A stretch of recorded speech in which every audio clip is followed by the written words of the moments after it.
Hello friend, स्वागत है आप सभी का आपका अपना परिवार जुनून क्लासेस टेकपुरा में। आशा करते हैं आप सभी अच्छे होंगे और आप सभी का तैयारी बहुत ही अच्छा से चल रहा होगा। आप सभी का एग्ज़ाम जो कि फरवरी में होने वाला है 2025 क्लास 10th का, उसके लिए ये सेशन लेकर के हम आए हैं। आप सभी को पता ही होगा कि इस चैनल के माध्यम से आप सभी को क्लास 10th का और क्लास 12th का सभी सब्जेक्ट की तैयारी करवाई जाती है। अभी हमारे चैनल के माध्यम से आप सभी को क्लास 10th साइंस का प्रैक्टिस करवाया जा रहा था ऑब्जेक्टिव क्वेश्चन का, और करवाया जाएगा आगे भी। आज हम जो सेशन लेकर के आए हैं, इसमें हम आप सभी को सामाजिक विज्ञान सोशल साइंस का 40 ऑब्जेक्टिव क्वेश्चन कराएंगे। तो आप सभी से कहना चाहते हैं कि जो भी स्टूडेंट फर्स्ट बार चैनल विजिट किए हैं, तो आप लोग चैनल को अभी तक अगर सब्सक्राइब नहीं किए हैं तो चैनल को सब्सक्राइब कर लीजिए और बेल आइकन को भी प्रेस कर लीजिए, ताकि हमारे चैनल के माध्यम से जो भी स्टडी मटेरियल प्रोवाइड किया जाएगा उन सभी का नोटिफिकेशन सबसे पहले आपको प्राप्त हो सके। तो चलिए चलते हैं क्वेश्चन की ओर और देखते हैं फर्स्ट क्वेश्चन क्या दिया है। तो फर्स्ट क्वेश्चन देखते हैं और इसमें हम 40 क्वेश्चन करेंगे, आप सभी को जैसा कि हम फर्स्ट में बता चुके हैं। तो चलिए, फर्स्ट क्वेश्चन है, बोल्शेविक क्रांति कब हुई थी? तो बताइए, बोल्शेविक क्रांति कब हुई थी? फर्स्ट नंबर क्वेश्चन है, बोल्शेविक क्रांति कब हुई थी? ऑप्शन है फर्स्ट फरवरी 1917, नवंबर 1917, अप्रैल 1917, जुलाई 1905। ऑप्शन को आप लोग फिर से देख लीजिए। फरवरी 1917, नवंबर 1917, अप्रैल 1917, जुलाई 1905। तो बताइए इसका करेक्ट आंसर क्या हो जाएगा? तो बी नंबर, नवंबर 1917। नवंबर 1917 इसका करेक्ट आंसर हो जाएगा।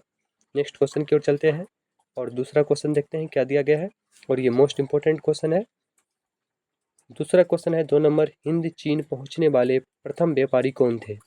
बताइए क्या है? हिंद चीन पहुंचने वाले प्रथम व्यापारी कौन थे? तो बताइए इसका करेक्ट आंसर क्या हो जाएगा 2 नंबर का? तो इसका करेक्ट आंसर आप सभी को बताना है और ऑप्शन की ओर चलते हैं, ऑप्शन देखते हैं। फर्स्ट ऑप्शन है अंग्रेज, सेकेंड है फ्रांसीसी, थर्ड है पुर्तगाली और फोर्थ है डच। तो बताइए इसका करेक्ट आंसर क्या हो जाएगा? तो सी नंबर, पुर्तगाली। सी नंबर, पुर्तगाली इसका करेक्ट आंसर हो जाएगा। हिंद चीन पहुंचने वाले प्रथम व्यापारी कौन थे? तो पुर्तगाली। नेक्स्ट क्वेश्चन थर्ड नंबर है, असहयोग आंदोलन का प्रस्ताव कांग्रेस के किस अधिवेशन में पारित हुआ? तो बताइए, असहयोग आंदोलन का प्रस्ताव कांग्रेस के किस अधिवेशन में पारित हुआ? ऑप्शन है सितंबर 1920 का कलकत्ता में होने वाला जो हुआ था अधिवेशन उसमें, या अक्टूबर 1920 का अहमदाबाद अधिवेशन, नवंबर 1920 का फैजपुर अधिवेशन, दिसंबर 1920 का नागपुर अधिवेशन। तो बताइए इन चारों में से कौन सा अधिवेशन में असहयोग आंदोलन का प्रस्ताव कांग्रेस के कौन सा अधिवेशन में पारित हुआ था? तो बताइए थर्ड नंबर का करेक्ट आंसर क्या हो जाएगा? फर्स्ट ए नंबर, सितंबर 1920 कलकत्ता में। नेक्स्ट 4 नंबर क्वेश्चन है, राष्ट्रीय स्वयं सेवक संघ की स्थापना कब और किसने की? राष्ट्रीय स्वयं सेवक संघ की स्थापना कब और किसने की? तो बताइए करेक्ट आंसर क्या हो जाएगा? राष्ट्रीय स्वयं सेवक संघ की स्थापना कब और किसने की? ऑप्शन है 1923 गुरु गोलवलकर, बी नंबर क्वेश्चन है 1925 के बी हडगेवार, सी नंबर है 1926 चित्तरंजन दास, और 4 नंबर है 1928 लालचंद। तो बताइए 4 का करेक्ट आंसर क्या हो जाएगा? 4 नंबर क्वेश्चन, तो इसका करेक्ट आंसर हो जाएगा बी नंबर 1925 के बी हेडगेवार। तो चलिए नेक्स्ट क्वेश्चन की ओर चलते हैं और नेक्स्ट क्वेश्चन देखते हैं क्या है। अगला क्वेश्चन हम देखेंगे 5 नंबर क्वेश्चन है, इंग्लैंड में सभी स्त्री एवं पुरुषों को वयस्क मताधिकार कब प्राप्त हुआ? तो बताइए इंग्लैंड में जो है सभी स्त्री और पुरुषों को वयस्क मताधिकार कब प्राप्त हुआ? मत देने का अधिकार को मताधिकार कहा जाता है। बताइए, ऑप्शन फर्स्ट है 1838, सेकेंड 1881, थर्ड 1918, फोर्थ 1932। तो बताइए करेक्ट आंसर क्या हो जाएगा 5 नंबर का? तो उसका करेक्ट हो जाएगा सी नंबर 1918। 1918 ईस्वी में इंग्लैंड में सभी स्त्री एवं पुरुषों को वयस्क मताधिकार प्राप्त हुआ। चलिए नेक्स्ट क्वेश्चन है 6 नंबर क्वेश्चन दिया है, कौन सा सामाजिक वर्ग बुद्धिजीवी वर्ग के रूप में उभर कर आया? तो बताइए कौन सा सामाजिक वर्ग बुद्धिजीवी वर्ग के रूप में उभर कर आया? तो ऑप्शन है उद्योगपति वर्ग, पूंजीपति वर्ग, श्रमिक वर्ग, मध्यम वर्ग। तो इसका करेक्ट आंसर क्या हो जाएगा आप सभी बताइए? तो इसका करेक्ट आंसर 4 नंबर हो जाएगा, मध्यम वर्ग। नेक्स्ट क्वेश्चन की ओर चलते हैं। नेक्स्ट क्वेश्चन देखते हैं क्या है। नेक्स्ट क्वेश्चन है, प्राचीन काल में किस स्थल मार्ग से एशिया और यूरोप का व्यापार होता था? तो बताइए, प्राचीन काल में किस स्थल मार्ग से एशिया और यूरोप का व्यापार होता था? सूती मार्ग, रेशम मार्ग, उत्तरापथ, दक्षिण पथ। तो बताइए 7 नंबर का करेक्ट आंसर क्या हो जाएगा? तो इसका करेक्ट आंसर हो जाएगा बी नंबर, रेशम मार्ग। क्या हो जाएगा? रेशम मार्ग। नेक्स्ट क्वेश्चन 8 नंबर क्वेश्चन है, आर्थिक संकट के कारण यूरोप में कौन सी नई शासन प्रणाली का उदय हुआ? तो बताइए करेक्ट आंसर क्या हो जाएगा? आर्थिक संकट के कारण यूरोप में कौन सी नई शासन प्रणाली का उदय हुआ? तो ऑप्शन है साम्यवादी शासन प्रणाली, लोकतांत्रिक शासन प्रणाली, फांसीवादी शासन प्रणाली, पूंजीवादी शासन प्रणाली। तो बताइए 8वां का करेक्ट आंसर क्या हो जाएगा? तो इसका करेक्ट आंसर सी नंबर, फांसीवादी नाजीवादी शासन। फांसीवादी नाजीवादी शासन। नेक्स्ट क्वेश्चन और 9 नंबर क्वेश्चन है, किस पत्र ने रातों रात वर्नाक्यूलर प्रेस एक्ट से बचने के लिए अपनी भाषा बदल दी? तो बताइए किस पत्र ने रातों रात वर्नाक्यूलर प्रेस एक्ट से बचने के लिए अपनी भाषा बदल दी? हरिजन, भारत मित्र, अमृत बाजार पत्रिका, हिंदुस्तान रिव्यू। बताइए 9 नंबर का करेक्ट आंसर क्या हो जाएगा? तो ये पत्र थे अमृत बाजार पत्रिका। कौन सा? अमृत बाजार पत्रिका। नेक्स्ट क्वेश्चन, किसने कहा मुद्रा ईश्वर की दी गई महानतम देन है? क्या कहा था? कि मुद्रा ईश्वर की दी गई महानतम देन है, सबसे बड़ा तोहफा। तो किसने कहा था? महात्मा गांधी, मार्टिन लूथर, पैगंबर मोहम्मद, ईसा मसीह। तो बताइए इसका करेक्ट आंसर क्या हो जाएगा? Martin Luther, B number. किसने कहा मुद्रण ईश्वर की दी गई महानतम देन है, सबसे बड़ा तोहफा। नेक्स्ट क्वेश्चन 11 नंबर क्वेश्चन है, सोपानी कृषि किस राज्य में प्रचलित है? बताइए सोपानी कृषि किस राज्य में प्रचलित है? ऑप्शन है हरियाणा, पंजाब, बिहार, उत्तराखंड। तो बताइए 11 नंबर का करेक्ट आंसर क्या हो जाएगा? तो आप सभी को बता दें कि सोपानी कृषि जो होता है ये प्रचलित है उत्तराखंड में, डी नंबर। नेक्स्ट क्वेश्चन और 12वां क्वेश्चन मोस्ट इंपॉर्टेंट क्वेश्चन है। क्वेश्चन क्या है देखिए, प्राणियों के शरीर में कितना प्रतिशत जल की मात्रा निहित है? तो बताइए प्राणियों के शरीर में कितना प्रतिशत जल की मात्रा निहित है? ऑप्शन है 55%, 60%, 65%, 70%। तो बताइए 12 का करेक्ट आंसर क्या हो जाएगा? प्राणियों के शरीर में कितना प्रतिशत जल की मात्रा निहित है? तो ऑप्शन हो जाएगा 65%, सी नंबर। नेक्स्ट क्वेश्चन और देखते हैं क्वेश्चन क्या है, वन संरक्षण एवं प्रबंधन की दृष्टि से वनों को कितने वर्गों में वर्गीकृत किया गया है? बताइए वन संरक्षण एवं प्रबंधन की दृष्टि से वनों को कितने वर्गों में वर्गीकृत किया गया है? इसका करेक्ट आंसर बताइए क्या हो जाएगा? 13 नंबर क्वेश्चन है इसका करेक्ट आंसर। और चलते हैं ऑप्शन की ओर, वन संरक्षण एवं प्रबंधन की दृष्टि से वनों को कितने वर्गों में वर्गीकृत किया गया है? ऑप्शन है 4 वर्गों में, 5 वर्गों में, 3 वर्गों में, इनमें से कोई नहीं। तो बताइए कितने वर्गों में किया गया? 13वां क्वेश्चन। तो करेक्ट आंसर बी नंबर, 3 वर्गों में। नेक्स्ट क्वेश्चन 14 नंबर क्वेश्चन है, एक एनजीओ की वानिकी रिपोर्ट के अनुसार 1948 में विश्व में कितने हेक्टेयर भूमि पर वन का विस्तार था?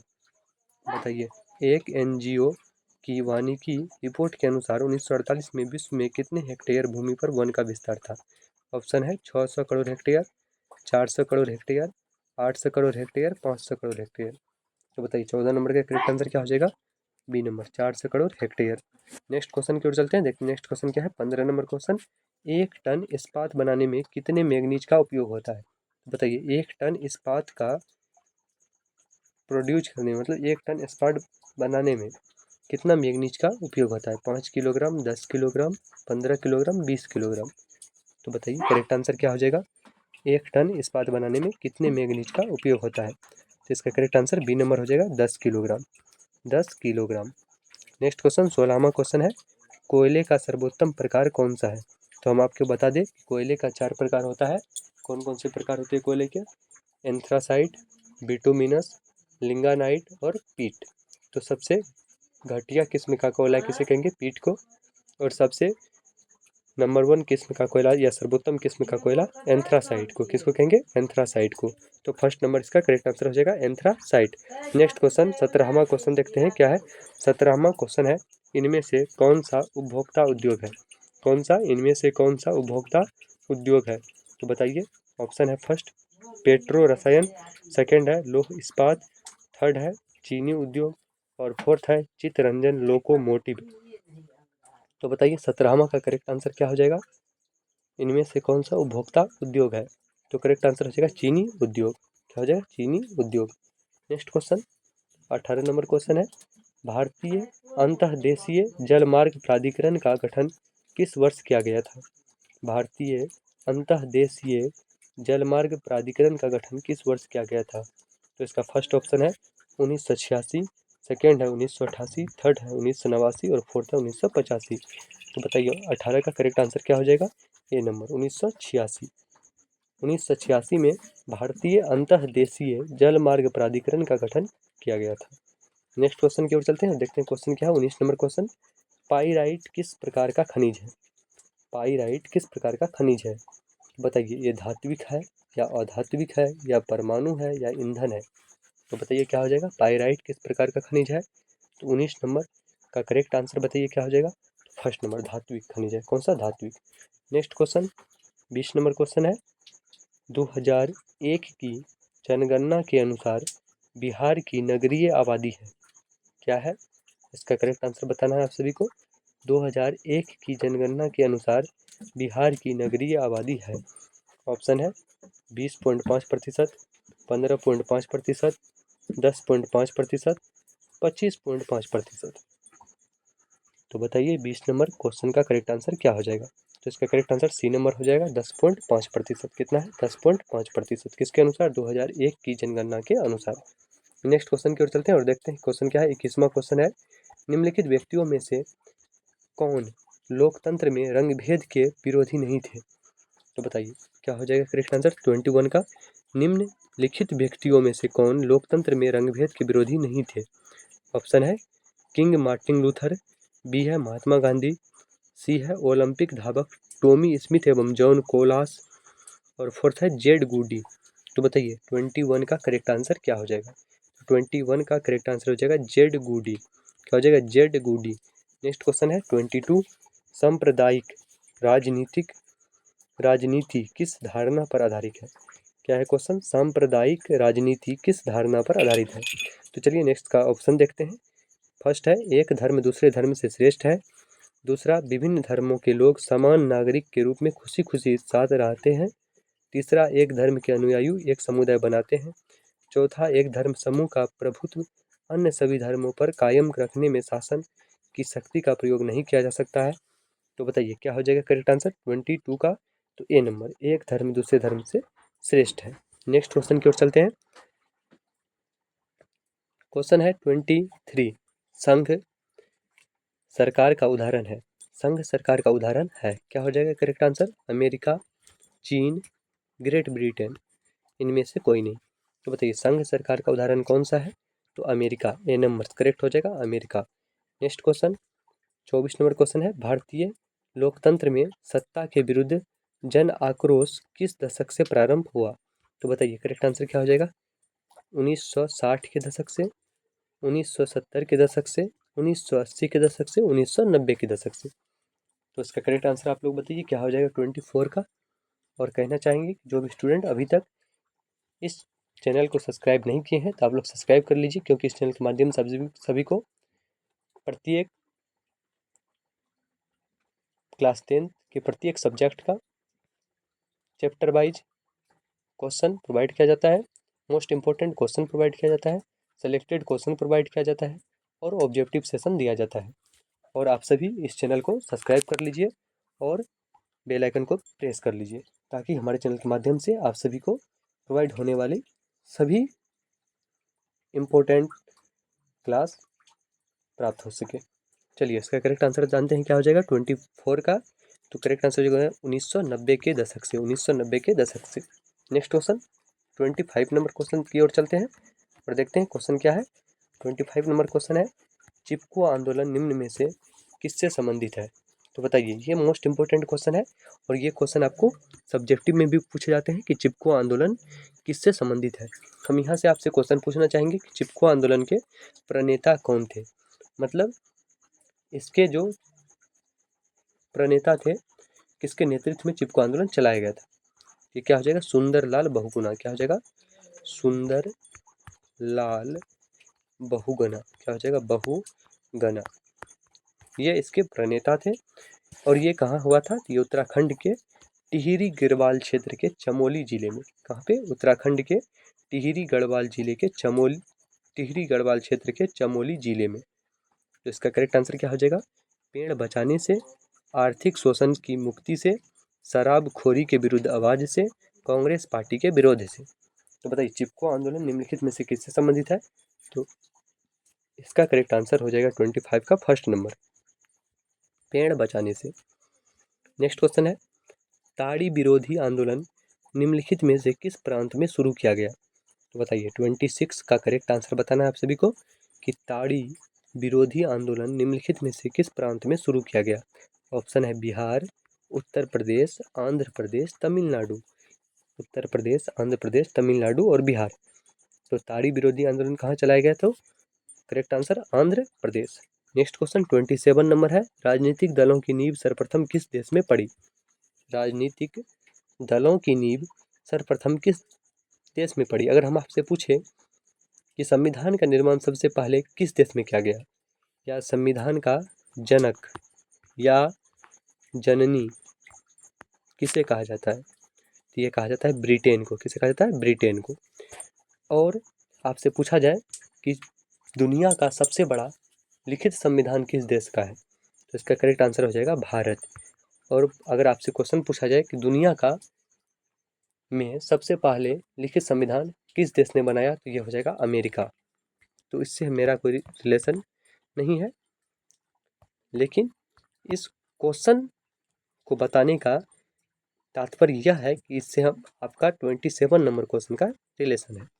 तो चलिए 27 नंबर क्वेश्चन देखते हैं कैसे रिलेटेड है। तो राजनीतिक दलों की नींव सर्वप्रथम किस देश में पड़ी? तो आपको हम बताएं कि संविधान का जनक या जननी किसे कहा जाता है? ब्रिटेन को।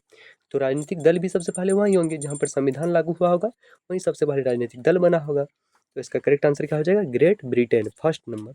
नेक्स्ट क्वेश्चन, गठबंधन की सरकार बनाने की महत्तम संभावना किस प्रकार की दलीय व्यवस्था में रहती है? तो बताइए क्या हो जाएगा? गठबंधन की सरकार बनाने की महत्तम संभावना किस प्रकार की दलीय व्यवस्था में रहती है? तो किस प्रकार की दलीय व्यवस्था में रहती है?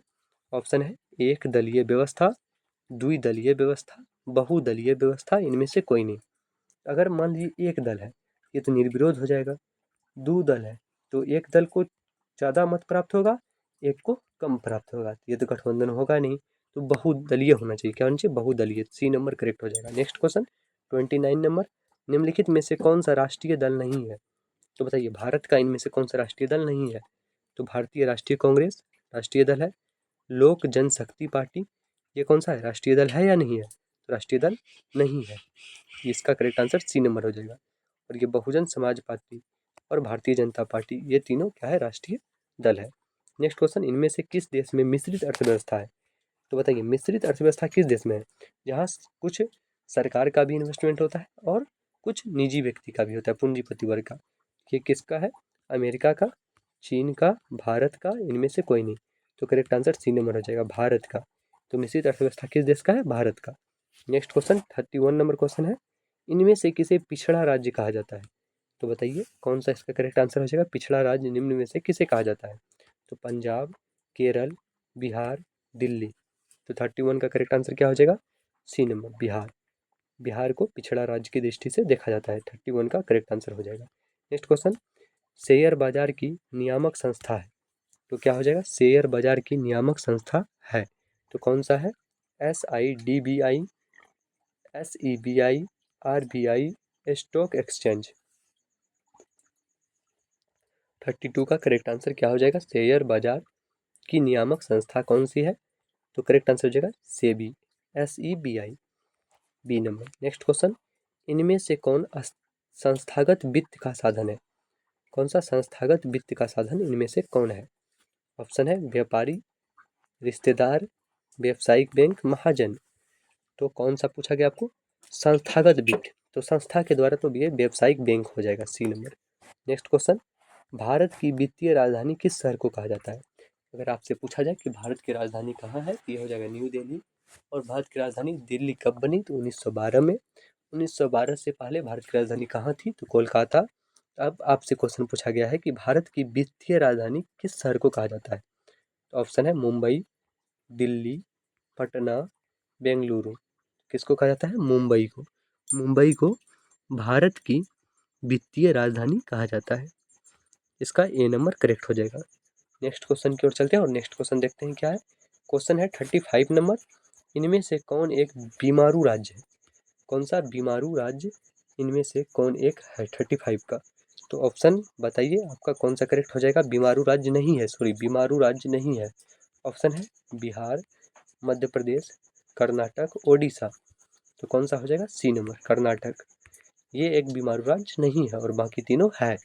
नेक्स्ट क्वेश्चन 36 है। वैश्वीकरण के मुख्य अंग कितने हैं? तो बताइए वैश्वीकरण के मुख्य अंग कितने हैं? 36 का करेक्ट आंसर बताना है। वैश्वीकरण के मुख्य अंग कितने हैं? ऑप्शन है फर्स्ट 1, सेकेंड 2, थर्ड 5 और फोर्थ 4। तो बताइए वैश्वीकरण के मुख्य अंग कितने हैं? ऑप्शन 36 का कौन सा करेक्ट हो जाएगा? तो सी नंबर 5। वैश्वीकरण के मुख्य अंग कितने हैं? तो 5। सी नंबर इसका करेक्ट आंसर हो जाएगा।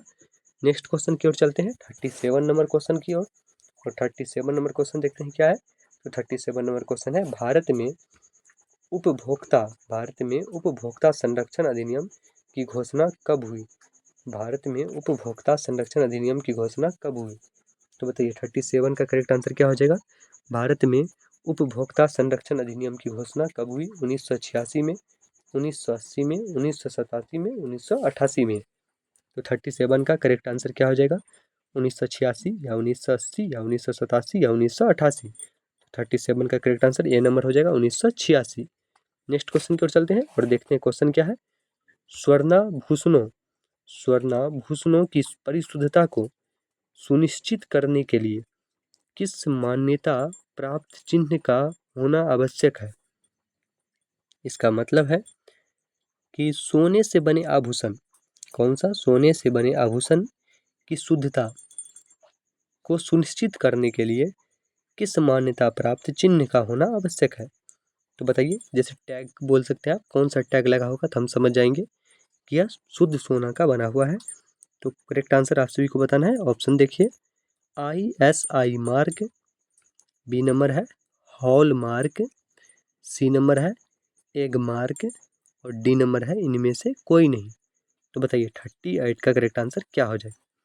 तो इसको हम कहते हैं हॉल मार्क। कौन सा? Hall mark. Option number B is the correct answer हो जाएगा किसका? 38 का। चलिए नेक्स्ट क्वेश्चन की ओर चले और क्वेश्चन देखते हैं क्वेश्चन क्या है। और इसमें आप मात्र आपको 2 क्वेश्चन बचा हुआ 39 और 40। चलिए, और अभी तक आप लोग अगर सेशन को लाइक नहीं किए हैं तो लाइक कर दीजिए और अपने दोस्तों तक ज़रूर शेयर कीजिएगा। और इस चैनल के माध्यम से अभी जो आप लोगों को 40 क्वेश्चन बताया गया है, ये मोस्ट इंपॉर्टेंट क्वेश्चन है और ये प्रत्येक बार पूछे गए क्वेश्चन है पेपर में। लगातार इसमें से क्वेश्चन प्रत्येक पेपर में पूछे जाते हैं। क्वेश्चन है 39। नदियों में बाढ़ आने का प्रमुख कारण क्या है? बताइए नदियों में बाढ़ आने का प्रमुख कारण क्या है? इसका करेक्ट आंसर क्या होगा? ऑप्शन है फर्स्ट नंबर जल की अधिकता, सेकंड नंबर वर्षा की अधिकता, थर्ड नंबर नदी की तली में अवसाद का जमना और फोर्थ नंबर इनमें से कोई नहीं। तो बताइए 39 का करेक्ट आंसर क्या हो जाएगा? नदियों में बाढ़ आने का प्रमुख कारण क्या हो सकता है? 39 का करेक्ट आंसर बताइए। तो सी नंबर नदी की तली में अवसाद का जमना। नेक्स्ट क्वेश्चन की ओर चले और ये लास्ट क्वेश्चन होगा इस सेशन का। चलिए, और इसका आंसर आप सभी को बताना है। ऑप्शन है और क्वेश्चन है, तो ऑप्शन को और क्वेश्चन को देखते हैं और आप लोग इसका आंसर कमेंट बॉक्स में दीजिएगा।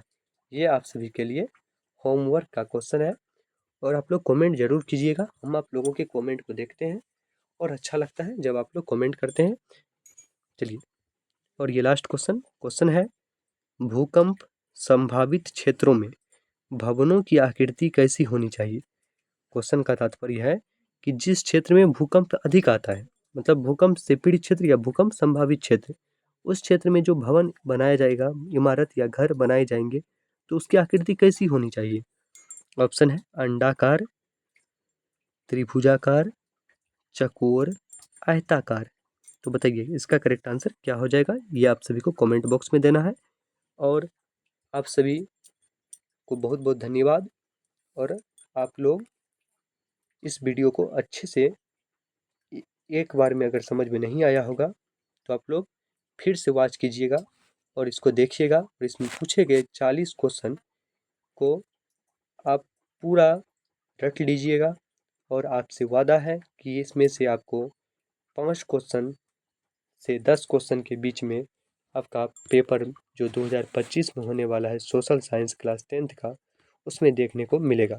तो चलिए मिलते हैं फिर नेक्स्ट सेशन में आप सभी के लिए अगले सब्जेक्ट का क्वेश्चन लेकर के।